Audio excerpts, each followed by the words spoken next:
दोस्तों मैं हूं अमरदीप सिंह, आप सभी का स्वागत करता हूं अपने YouTube चैनल CGPSC नॉलेज में। दोस्तों जो हमारी आजीविका की वीडियो सीरीज चल रही थी उसमें हम स्व सहायता समूह को देख रहे थे। अभी तक हमने वो स्व सहायता समूह के बारे में पढ़ लिया जिनमें सदस्यों की संख्या 20 से कम होती है। आज से हम वो वाला पार्ट पढ़ेंगे जिसमें स्व सहायता समूह की संख्या 20 से ज्यादा होती है, क्योंकि अगर स्व सहायता समूह में सदस्यों की संख्या 20 से ज्यादा है तो ऐसे में वो स्व सहायता समूह को पंजीयन करवाना पड़ता है। तो वो पार्ट हम आज की क्लास में कवर करेंगे। तो अगर आपको ये वीडियो अच्छा लगे तो वीडियो को जरूर लाइक कीजिए, चैनल को सब्सक्राइब कीजिए और ज्यादा से ज्यादा वीडियो को शेयर कीजिए। देखिए ये पार्ट भी आपके लिए इंपॉर्टेंट है क्योंकि इससे भी क्वेश्चन आपके पेपर में बन सकते हैं, तो इसको अच्छे से नोट कीजिएगा। तो चलिए चालू करते हैं। सबसे पहले हम यहाँ पर देख रहे हैं छत्तीसगढ़ सोसाइटी रजिस्ट्रीकरण अधिनियम 1973। तो सबसे पहला क्वेश्चन तो आपसे यहीं पर बनता है कि अगर किसी स्व सहायता समूह में सदस्यों की संख्या 20 से ज्यादा है तो उस स्व सहायता समूह का पंजीयन किस अधिनियम के अंतर्गत होगा। तो उस स्व सहायता समूह का पंजीयन छत्तीसगढ़ सोसाइटी रजिस्ट्रीकरण अधिनियम 1973 के अंतर्गत होगा। तो याद रखिए, अगर किसी स्व सहायता समूह में सदस्यों की संख्या 20 से ज्यादा होती है तो उस स्व सहायता समूह को छत्तीसगढ़ सोसाइटी रजिस्ट्रीकरण अधिनियम 1973 के तहत अपना पंजीयन कराना पड़ेगा। क्लियर है? तो ये चीज आप इंपॉर्टेंट है, याद रखिएगा। अगला पॉइंट, अगर यहां पर कोई स्व सहायता समूह पुरुषों का है, जैसे मैंने आपको बताया था स्व सहायता समूह 3 प्रकार के होते हैं। पहला जिसमें पूरे पुरुष शामिल हो, दूसरा जिसमें केवल महिलाएं शामिल हो और तीसरा जिसमें पुरुष और महिला मिक्स हो। तो अगर आपका स्व सहायता समूह मिक्स्ड वाला है, यानी उसमें पुरुष और महिला दोनों शामिल है, तो ऐसे स्व सहायता समूह को आपको पंजीयन कराने के लिए 1500 रुपए की राशि देनी पड़ेगी। यानी कहने का अर्थ है, अगर कोई स्व सहायता समूह केवल पुरुषों का है या पुरुष और महिला का मिक्स है, ये दोनों ही स्थिति में आपको पंजीयन के लिए 1500 रुपए देना पड़ेगा, ये याद रखिए। क्लियर है? तो ये आपसे पूछा जा सकता है पंजीकरण राशि। तो पंजीकरण राशि कब है? अगर कोई स्व सहायता समूह पुरुषों का है या उसमें पुरुष और महिला दोनों शामिल है वो स्व सहायता समूह में, तो उनको अपना स्व सहायता समूह को इस अधिनियम के अंतर्गत पंजीयन कराने के लिए 1500 रुपए की राशि देनी पड़ेगी। अगला पॉइंट, अगर कोई समूह महिला स्व सहायता समूह है, यानी जो स्व सहायता समूह बना है वो केवल महिलाओं का बना है, तो उनको पंजीयन के लिए 250 रुपए देना पड़ेगा। क्लियर है? पुरुष हो या मिक्स्ड हो तो 1500 रुपए, केवल महिलाओं का स्व सहायता समूह है तो उसमें 250 रुपए देना पड़ता है पंजीयन के समय। अगर अब मान लीजिए आपका स्व सहायता समूह बन गया, उसमें 25 सदस्य थे, तो भविष्य में अगर आपको अपने स्व सहायता समूह में किसी सदस्य को और जोड़ना है या किसी सदस्य को स्व सहायता समूह से हटाना है, क्योंकि आपका जब पंजीयन होगा तो वहां पर आपको बताना पड़ेगा कि आपके स्व सहायता समूह में कितने सदस्य शामिल हैं, कितने लोग हैं, सबके हस्ताक्षर लगेंगे वहां पर। तो इसी के लिए अगर आपको भविष्य में किसी भी व्यक्ति को जो आपके स्व सहायता समूह में शामिल है उसको हटाना है या उसको नए व्यक्ति को जोड़ना है आपके समूह से, तो आपके जो भी वहां पे लिस्ट होगी उसमें संशोधन करना पड़ेगा। जो भी आप रजिस्ट्री करते समय अपनी लिस्ट दिए होंगे कि हमारे सदस्य हैं, उनको हटाना या जोड़ना है, तो आपको उसमें संशोधन करना ही पड़ेगा। तो प्रत्येक संशोधन के लिए आपको 200 रुपए वहां पर देना पड़ेगा। क्लियर है? तो याद रखिए कि अगर आपके स्व सहायता समूह का जब निर्माण करते हैं और आपको सोसाइटी रजिस्ट्री पंजीयन अधिनियम के अंतर्गत पंजीयन कराने जाते हैं, तो उस समय आपके समूह में कितने लोग शामिल है, कितने सदस्य हैं, उनके सबके नाम और हस्ताक्षर वहां पर लगते हैं। अब उस लिस्ट में अगर संशोधन करवाना है, किसी नए व्यक्ति को ऐड करना है या पुराने व्यक्ति को हटाना है, तो उसके लिए आपको 200 रुपए प्रत्येक संशोधन के हिसाब से वहां पर देना पड़ेगा। अब यहां पर देखते हैं कि जो ऐसे स्व सहायता समूह जो छत्तीसगढ़ सोसाइटी रजिस्ट्रीकरण अधिनियम 1973 के तहत पंजीयन होता है, यानी जिसमें स्व सहायता समूह में सदस्यों की संख्या 20 से ज्यादा होती है, तो ऐसे समूह में सदस्यों की संख्या 4 प्रकार के होते हैं, यानी इसमें सदस्य 4 प्रकार के होते हैं। तो अब हम यहाँ पर देखते हैं कि कौन कौन से सदस्य कितने टाइप के होते हैं। पहला, संरक्षक सदस्य। संरक्षक सदस्य उसको बोलते हैं जब समूह का गठन होता है तो जो व्यक्ति एक मुश्त राशि समूह में सबसे ज्यादा जमा करता है, तो समूह का अपना कोष भी होता है, ठीक है, तो उसमें अगर समूह के गठन करते समय जो व्यक्ति समूह में सबसे ज्यादा पैसा जमा करता है एक मुश्त, वह व्यक्ति कहलाएगा संरक्षक सदस्य। यानी मान लीजिए एक समूह का गठन हो रहा है, 2 लोगों ने 500-500 रुपए जमा किए समूह के कोष में, 5 लोगों ने 200-200 रुपए एक मुश्त जमा कर दिए। एक एग्जांपल दे रहा हूं ना, तो क्योंकि ये लोग ज्यादा पैसा दिए और ये दोनों की एक ही राशि है, तो इस ऐसी स्थिति में 2 संरक्षक सदस्य बन जाएंगे।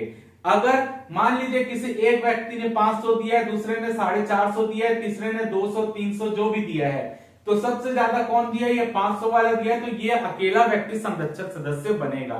तो याद रखिए, समूह के गठन करते समय जो व्यक्ति एक मुश्त में सबसे ज्यादा पैसा जमा करता है वही व्यक्ति कहलाता है आपका संरक्षक सदस्य। सेकंड टाइप का होता है आजीवन सदस्य। आजीवन सदस्य कौन होंगे? जब समूह का गठन हो रहा हो तो जिसने सबसे ज्यादा पैसा दिया गठन करते समय वो आपका संरक्षक सदस्य हो गया। जो उससे कम पैसा दिए हैं वो कहलाएंगे आजीवन सदस्य। देखिए कई लोग क्या होते हैं, जैसे मान लीजिए समूह का गठन हो रहा है, समूह में 25 लोग है मान लेते हैं, उसमें एक व्यक्ति ने 500 रुपए जमा किया, मैं अपना एक मुश्त 500 रुपए जमा कर रहा हूं, एक व्यक्ति ने बोला। बाकी उसमें से 10-15 लोगों ने ये बोला कि हम जो है 500 तो नहीं, हम 300 रुपए सब जमा करते हैं। तो जो एक व्यक्ति जिसने की 500 रुपए जमा किया वो हो जाएगा संरक्षक सदस्य। दूसरा व्यक्ति जो दूसरे बाकी 15 लोग हैं उन्होंने 300 रुपए जमा किया तो वो कहलाएंगे आजीवन सदस्य। लेकिन कुछ व्यक्ति समूह के ऐसे भी होते हैं जो ये बोले कि हमारे पास एक मुश्त पैसा जमा करने के लिए नहीं है, हर महीने कुछ पैसा समूह के कोष में जमा करेंगे।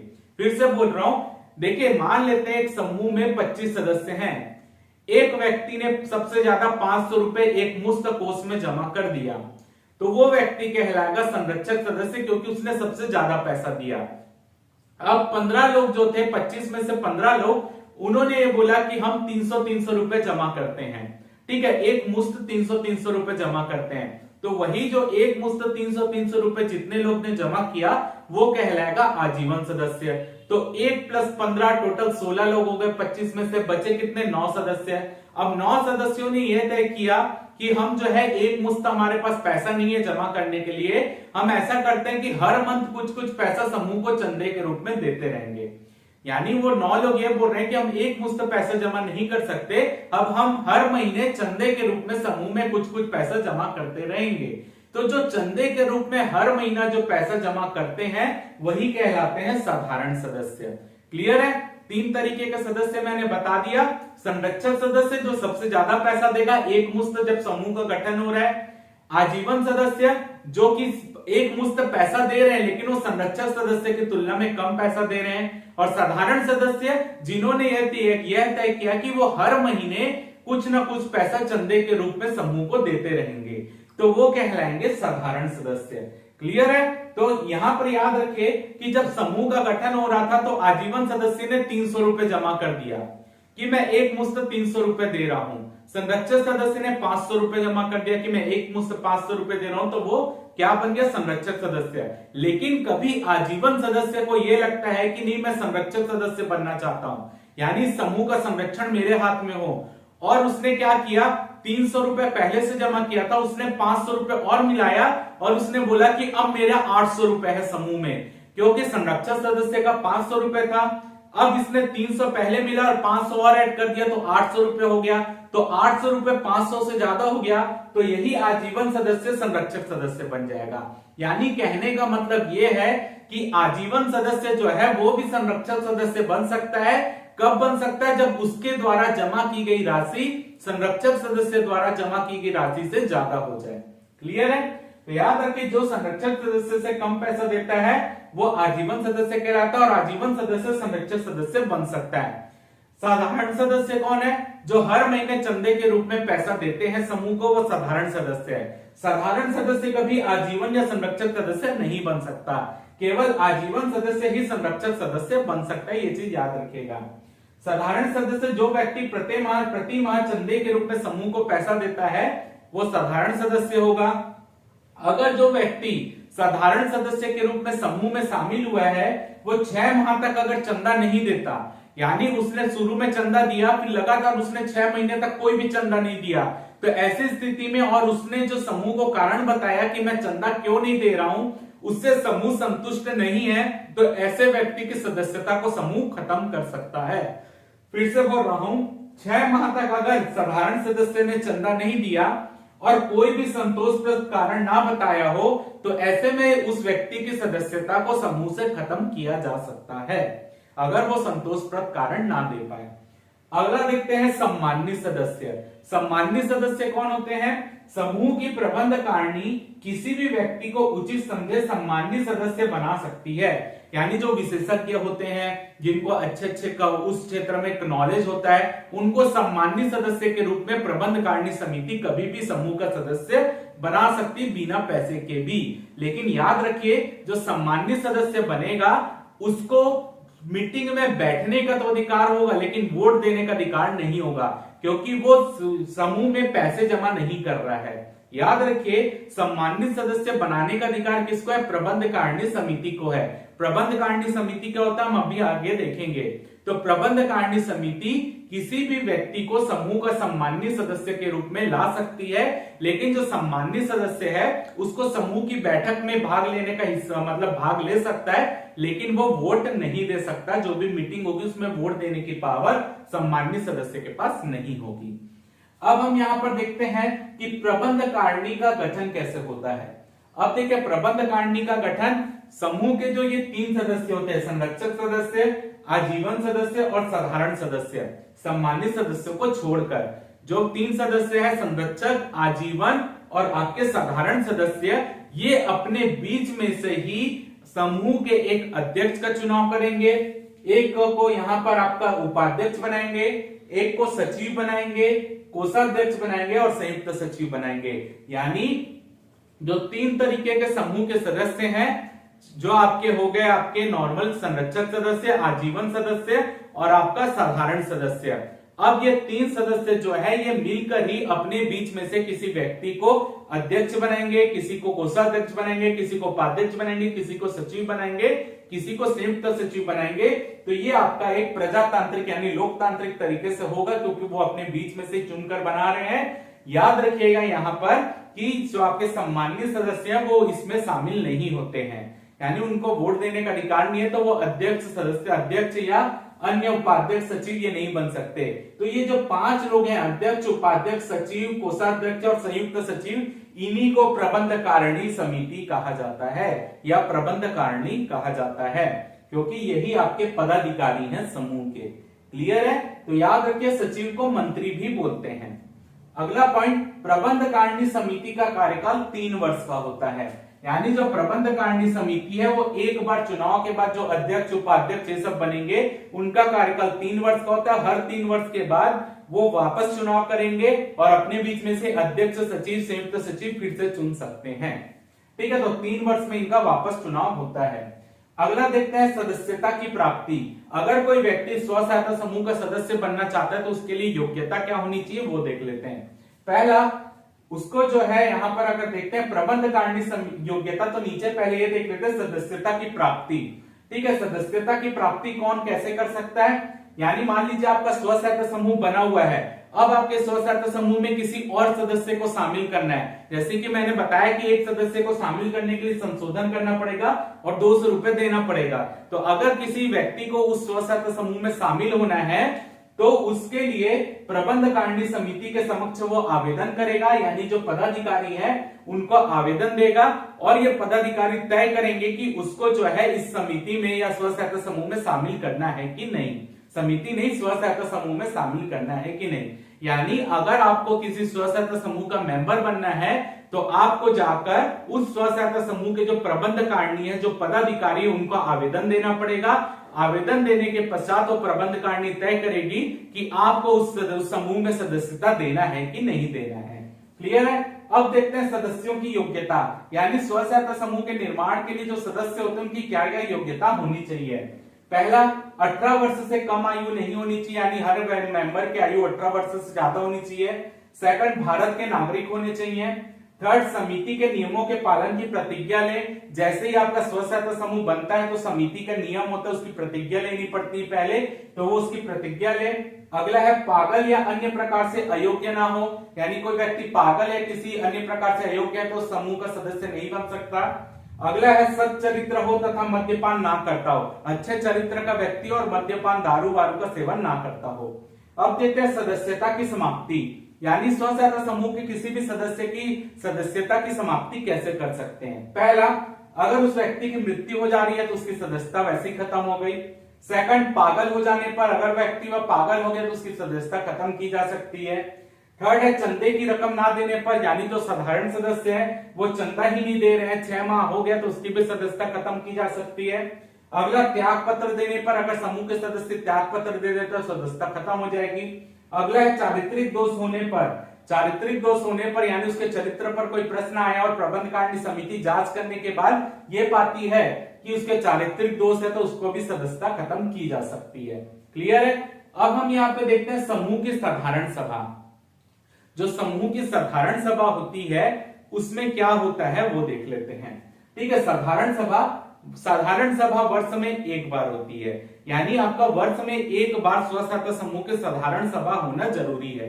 साधारण सभा में सभी सदस्य शामिल होते हैं, संरक्षक भी, आजीवन भी, आपके साधारण भी और सम्मान्य सदस्य भी।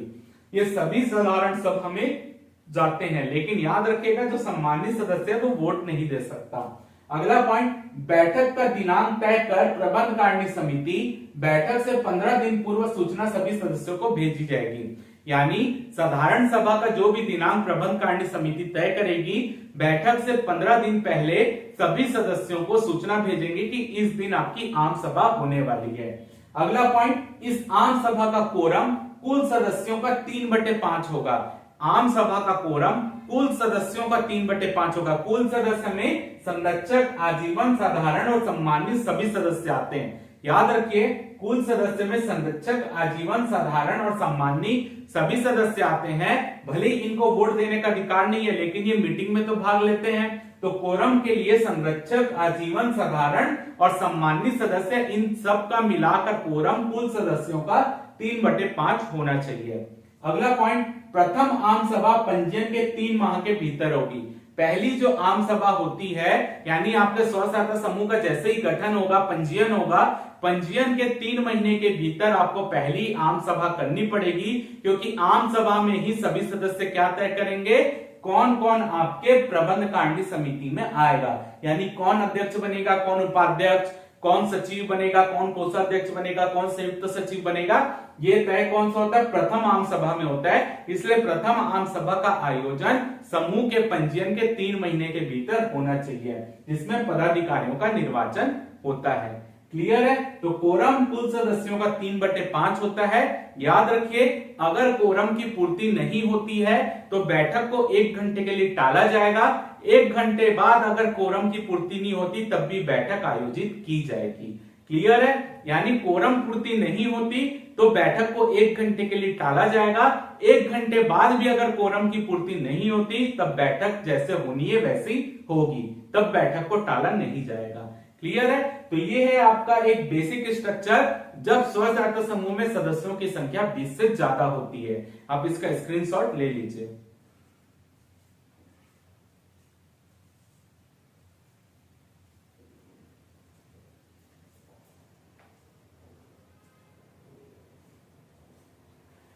जब हम कल वापस आएंगे तो हम दोबारा इसी पार्ट से आगे बढ़ेंगे।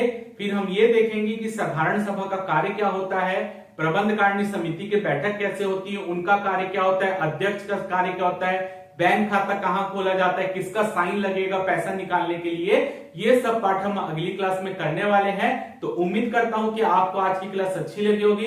अगर आपको वीडियो अच्छा लगा हो तो वीडियो को जरूर लाइक कीजिए, चैनल को सब्सक्राइब कीजिए, ज्यादा से ज्यादा वीडियो को शेयर कीजिए। फिलहाल के इस वीडियो में सिर्फ इतना ही। जय भारत, जय छत्तीसगढ़।